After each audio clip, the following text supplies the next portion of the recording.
A volcano erupts. Thwack! I hit the back of Stanley's house and fell to the ground face first. All the air was gone from my lungs and I couldn't get it back. I was suffocating, dying. Twisted steel plates and pieces of machinery came hurtling at me, tearing up grave-sized divots in the lawn and punching giant holes in the wall of Stanley's house. But I couldn't breathe. I clawed at the ground, at my shirt, pounding my chest, and suddenly, gasp! I was breathing again, gulping down great rasping lungfuls of air that felt like sandpaper in my throat. Another explosion made me flinch, then another, and another. Boom, boom, boom, boom, boom, ka-boom! Explosion on top of explosion on top of explosion, like that grand finale of a fireworks show, each one shaking the ground and rattling my teeth. A bomb must have hit the Amazon's ammunition room. I thought dully, and then croom! I saw the USS Arizona rise up out of the water in a giant fireball. It bent and buckled, and then the 600-foot, 30,000-ton steel battleship snapped in half like a twig, falling back to earth in pieces. Boom! I bounced in the air as the Arizona slammed back down into the harbor, and I landed on my side with another painful thud.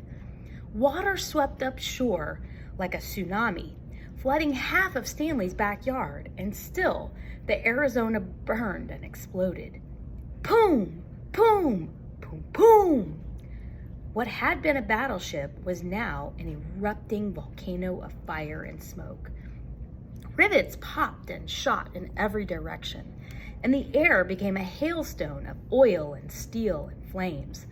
I covered my head and curled up into a ball as the 1,000 million things that made up of a battleship came raining down on me. Anchors and hawsers, hatches, and pieces of wooden decks.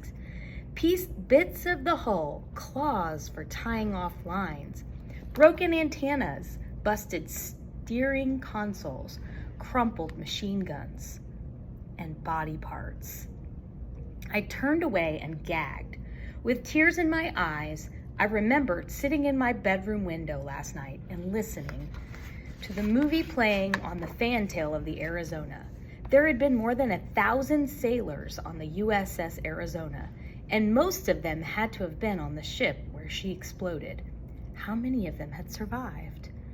Looking up at the angry red firestone and the death-dark smoke that poured from the ship, at the bodies that littered the backyards of Nob Hill, I couldn't imagine that anyone had.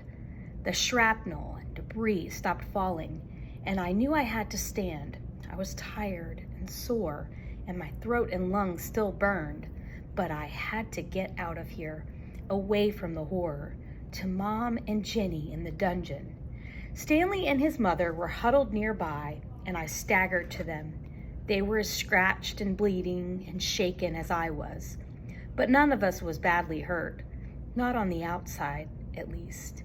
I watched in shock as Mrs. Summers started to crawl back to the hole she'd been digging, to finish burying her and Stanley's past, while the world burned around us. Stanley and I got to her first and dragged her away. She was too weak, too shaken to really resist this time. Stanley said something to me, but I couldn't hear a word of it. My ears were buzzing from the explosion. We have to get to the dungeon. That's what I kept thinking, and I assumed that's what Stanley was trying to tell me. It was the only thing worth saying. And then I saw what happened to my